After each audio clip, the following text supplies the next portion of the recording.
Horticulture is the science and art of growing vegetables, fruits, decorative flowers and landscape.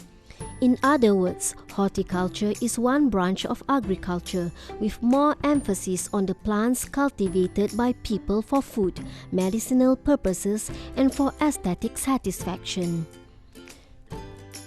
Decorative horticulture encompasses seasonal plants, herbs, decorative bulbous plants, succulents, leafy plants, turf grass, earth cover, creeping and climbing plants, aquatic plants, orchids, shrubs, perennials, palms, and evergreen trees. Horticulture involves breeding, seeding, sapling and nursery management, production and marketing. Landscaping is a process which involves planning, designing, executing and managing a landscape for human comfort, security and serenity while creating a beautiful and harmonious atmosphere with the natural surroundings using horticulture.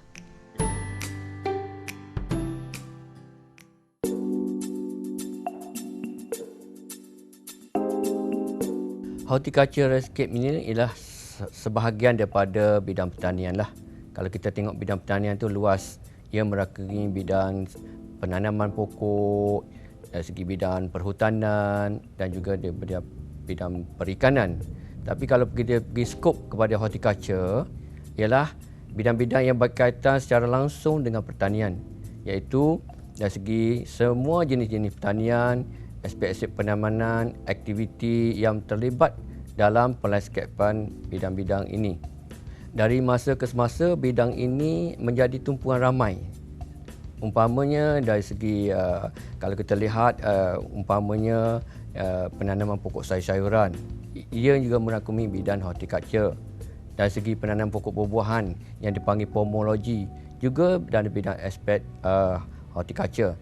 Jadi bidang-bidang ini telah menjadi tumpuan ramai dan minat kepada ramai umpamanya anak-anak muda dan juga orang-orang dewasa dan juga aktiviti-aktiviti yang dijalankan dari masa ke masa dalam bidang ini.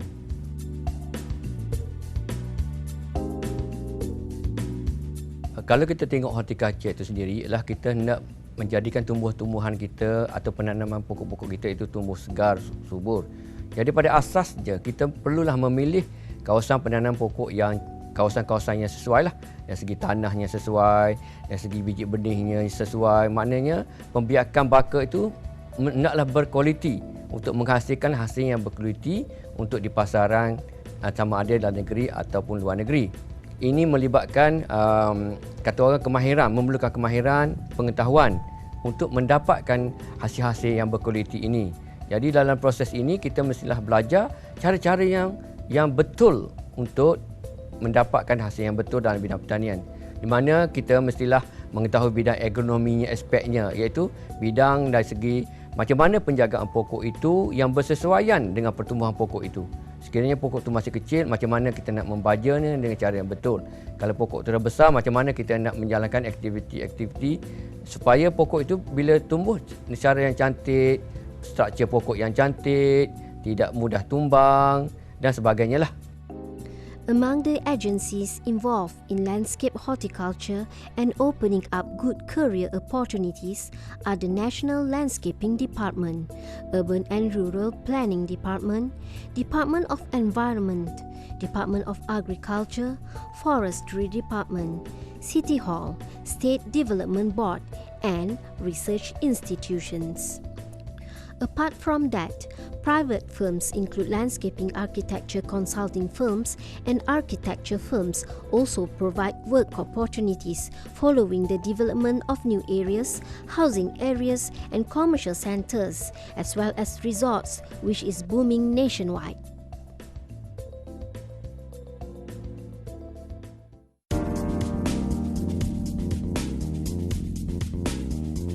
Kebiasaannya kalau kita tengok bidang-bidang horticulture ni banyak melibatkan berbagai-bagai agensi. Kalau kita tengok bidang-bidang pendidikan, universiti-universiti yang menjalankan ataupun institut-institut pertanian yang menjalankan bidang-bidang ini. Dan juga kalau kita tengok dari bidang penyelidikan, MARDI menjalankannya. Dari segi extension, Jabatan Pertanian. Dari segi swastanya banyak juga melibatkan perkara-perkara agensi-agensi yang terlibatlah. Umpamanya dari segi penanaman, pengimportan benih-benih, dari segi penjualan, melibatkan agensi-agensi kerajaan seperti FAMA dan lain-lain agensi lah yang boleh menolong menjualkan hasil-hasil atau mengedar hasil-hasil pertanian ini.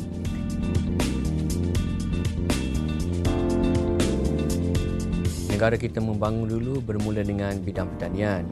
Dan sekarang ini bidang pertanian merupakan nilai-nilai yang ekonomi yang penting pada masa ini, di mana kawasan-kawasan tanah yang terhad kita terpaksa menjadikan kawasan-kawasan penanaman yang padat, yang berkualiti. Jadi secara tak langsung dia boleh menambahkan lagi nilai ekonomi kepada masyarakat dan juga kepada mereka-mereka yang berminat untuk menjalankan bidang-bidang ini.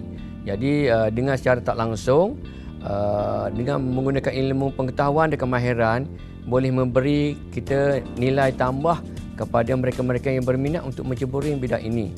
Kerana bidang ini sekarang dari masa ke masa boleh memberi pendapatan yang lumayan di dalam pemasaran sekarang ini.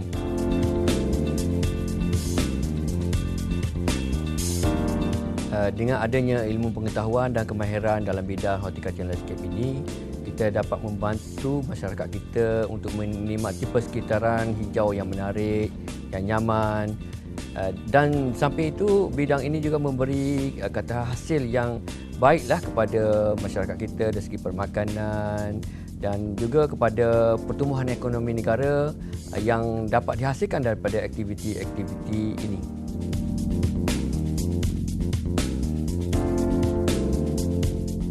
Kepada pelajar-pelajar yang ingin menceburi bidang ini kita katakan bidang yang agak luaslah, horticulture landscape ini. Jadi pelajar-pelajar mestilah sabar, berminat, berusaha sendiri, kreatif dan jangan malu untuk menceburi atau bergaul dengan mereka-mereka yang telah pun berjaya dalam bidang ini. Jadi masa ke masa kita mengetahui proses-proses, bukan sahaja mengenal kawasan-kawasan yang kita nak usahakan, kita mesti mengenal keadaan setempat, umpamanya tanah yang sesuai, keadaan di mana kita perlukan biji benih, di mana kita perlukan agensi-agensi kerajaan menolong kita ini, umpamanya Jabatan Pertanian, MARDI ataupun FAMA yang boleh membantu kita memberi hasil atau pemasaran hasil-hasil ini. Jadi dari semasa ke masa kita mesti terlibat secara langsunglah untuk memenuhi permintaan-permintaan pengguna. Kita sebagai pengeluar dari bidang pertanian ini, kita mesti tahulah apa yang perlu masyarakat perlukan untuk mereka gunakan hasil-hasil yang telah kita keluarkan ini. People desire beauty in all aspects of life. The beauty of landscaping can be seen through the greenery of the plants, which stimulates the human senses towards inner peace. The softness of texture and shapes can reduce the impact of an overload of construction materials and beautify a given area. The